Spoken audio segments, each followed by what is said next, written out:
Ahora vamos a hablar de otras empresas. Otras empresas. Empresas que... están constituidas, digamos. Sí, están constituidas, trabajan a mayor escala, más grande escala, pero que han tenido un vuelco relevante, y de hecho hay algunas entidades reunidas a nivel internacional que le han llamado, fíjate, el reseteo del sistema económico, y ahí surge un concepto a propósito, ¿no?, de cómo generar o de cómo dar espacio para que las empresas se preocupen, por ejemplo, más de su nivel ético, de sus clientes, de sus trabajadores, que es un concepto un poquito más amplio que la responsabilidad social empresarial. Vamos a hablar de aquello, y está en línea nuestro invitado Felipe Machado, sociólogo de la Universidad Católica, doctor en Economía y Ciencias Sociales de la Universidad de Reims. ¿Cómo está, Felipe? Muy buenas noches. Hola Trinidad, hola Raúl, mucho gusto, un gusto estar con ustedes al aire. Felipe, buenas noches. ¿Cómo, para abrir este tema, cuando hablamos de empresas, trabajadores, suele quedar como en el ambiente esa sensación de que estamos en una empresa en la que nuestros empleadores no están dando el ancho respecto a las necesidades, por ejemplo, de los trabajadores? Hay esa sensación de cada trabajador de decir, bueno, sí, yo trabajo por el sueldo a fin de mes y sería. Claro, por cumplir, y siempre hay una queja en el trasfondo. Siempre hay una queja. Sí, todo bien en la pega, pero... Pero siempre hay peros. Hay peros. Ahora, ¿hay un cambio de chip con este reseteo? ¿En qué consiste esta nueva fórmula, ¿no?, de preocuparse del nivel ético, del estado de los trabajadores? ¿Desde dónde surge esta idea? ¿Cómo va tomando forma?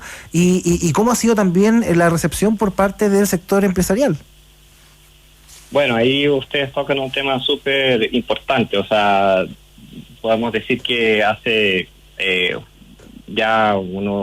todo el siglo XX ha habido una gran discusión sobre cuál es el rol de la empresa, o sea, cuál es el papel de la empresa. Y ahí están algunos como Milton Friedman que decían que finalmente el único negocio de los negocios es el negocio, y que por lo tanto con crear empleo, pagar impuestos y contribuir a la sociedad con un bien o un servicio, la empresa, ese era su propósito, ¿no? Pero esa visión es una visión que ha quedado bastante obsoleta, y que de alguna manera lo que nosotros hemos visto estos últimos meses y que se ha agudizado y que de alguna manera se ha catalizado con la pandemia es justamente que hemos visto que ese modelo de capitalismo que uno podría decir que se dice el capitalismo de los accionistas, donde finalmente el principal grupo de interés, el que se toma en cuenta a la hora de tomar las decisiones, son los que detienen el capital. Ese es el que uno diría que está fallando y que está mostrando sus límites, y de alguna manera uno empieza a ver una serie de iniciativas, como por ejemplo una iniciativa que se lanzó el pasado 13 de septiembre, que se llama Imperativo 21, donde una asociación de más de 72.000 empresas de 80 países y 150 industrias distintas hicieron un gran llamado a nivel internacional a justamente dar una nueva cara al capitalismo, como tomando en cuenta justamente lo que decía Trinidad, el interés de los colaboradores, pero también teniendo en cuenta los temas de igualdad de género, teniendo en cuenta el tema del medio ambiente. Es decir, ellos dan ahí una serie como de pautas de cómo uno debiera repensar el sistema económico para reconstruir, y en ese sentido está el discurso de que, dado que estamos en una crisis, aprovechemos para reconstruir con un nuevo paradigma. Y ese manifiesto, que uno podría decir que es bastante como revolucionario, fue lanzado nada menos que en el New York Times. Uh-huh. Y el día siguiente el edificio de Nasdaq proyectó el video en Times Square con todo el contenido de ese manifiesto. Felipe, ¿sí? Felipe, suena bastante auspicioso desde el punto de vista del beneficio, no solo para la empresa, desde el punto de vista también de lo que se puede plantear como la imagen corporativa, la imagen externa que pueda dar una empresa que forma parte de este replanteamiento que tú dices, de esta especie de reseteo, ¿no? Pero en la interna, ¿en qué se traduce para los colaboradores, para los trabajadores, una iniciativa de esta envergadura? ¿Y cómo también ha sido la recepción? Si es que acá en Chile se están sumando empresas, ¿cómo va eso? O sea, yo diría que, o sea, lo bueno es que uno ve que eso se va transformando en un consenso. O sea, tanto el Foro Mundial se está alineando también con una iniciativa que se llama el Gran Reseteo, el Business Roundtable, que es una asociación que reúne a los 220 CEOs de las principales empresas norteamericanas, también lanzaron una declaración que va en esta línea. Y acá en Chile uno ve también que, por ejemplo, el último encuentro de Acción Empresa, que es una asociación que reúne a las empresas que están preocupadas por el tema de la sostenibilidad, también pusieron el tema sobre la mesa, y uno empieza a ver algunas, como que el tema empieza a madurar, y ya hay muy pocas empresas que, por ejemplo, ya están pasando por alto el tema de tener un propósito y de tomar en cuenta los trabajadores. O sea, y uno llega, por ejemplo, hasta ejemplos como el caso de Friosur, que está haciendo de sus trabajadores accionistas, claro, de la empresa, claro. O sea, casos como así de radicales, pero también uno empieza a ver, y los estudios así lo muestran, que se ha demostrado que las empresas que tienen un compromiso social, o sea, que adoptan un propósito trascendente, que trabajan por gestionar no solo su impacto económico, sino que también el impacto ambiental y social, de alguna manera son empresas que atraen más talentos, que retienen los talentos, y el nivel de satisfacción de los trabajadores en ese tipo de empresa es superior a una empresa promedio. Entonces, en ese sentido, tanto desde la perspectiva del significado del trabajo, pero también de la satisfacción y de la calidad de vida laboral, tiene un impacto directo en la vida y en el día a día de los trabajadores. Felipe Machado, ¿y por qué, si es tan positivo, por qué cuesta tanto dar el salto? ¿Por qué se mantiene en algunos sectores también esa reticencia a abrir la puerta al reseteo que tú planteas para poder generar estas mejores condiciones de trabajo, mejor, digamos, perspectiva laboral y también comercial? Bueno, ahí, Raúl, hay un tema histórico, ¿no? O sea, yo creo que, como yo decía un poco al principio, o sea, durante el siglo XX y previo, o sea, el paradigma de la empresa, como fue concebido en su principio y se consolidó en la primera mitad del siglo pasado, era justamente un paradigma de empresa bastante míope en ese sentido. O sea, en el fondo estaba el accionista y los trabajadores, pero los trabajadores en condiciones no sin voz ni poder. Y ese modelo estuvo validado durante mucho tiempo. O sea, se decía que el deber fiduciario de un directorio o de la alta gerencia era maximizar la utilidad para los accionistas, y ese paradigma fue el paradigma que predominó hasta principios del siglo XX. O sea, recién empezamos a hablar de responsabilidad social acá en Chile el 2005, el 2006, de manera súper como incipiente, y en ese sentido hay que reconocer que, bueno, Chile es un país que ha abrazado además un modelo de capitalismo bastante neoliberal, y que está asociado en ese sentido a una visión, uno podría decir, menos responsable de la empresa, y que en ese sentido, pero más filantrópica del empresario.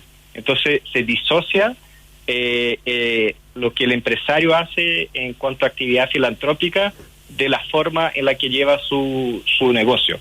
Y ese es justamente el cambio que uno ha visto. O sea, yo llevo trabajando en el tema desde del 2005. Entonces, lo que uno ha visto en esos últimos 15 años es justamente el cambio de ese paradigma como más antiguo a un paradigma donde se dan cuenta de que ese tipo de pensamiento no tiene cabida, de que hay que dar espacio para los otros grupos de interés, y que en ese sentido, incluso desde el punto de vista como de la sostenibilidad de la empresa, vale la pena. O sea, los beneficios de confiar en los trabajadores, de involucrar a la comunidad, de trabajar de la mano con los proveedores, de asumir una causa y un compromiso, tienen en ese sentido frutos concretos en términos de rentabilidad, y en eso y ahora en la pandemia nosotros hemos visto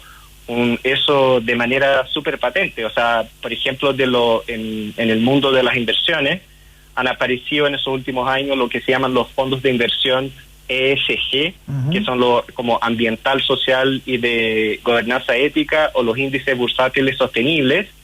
Y durante los últimos 6 meses, o sea, si uno mira los datos de BlackRock Data, de Morningstar o de MSCI, que son como grandes agencias financieras, los fondos que hacen como el screening de las empresas que tienen compromiso social, ambiental, todos ellos performaron más que las empresas promedios.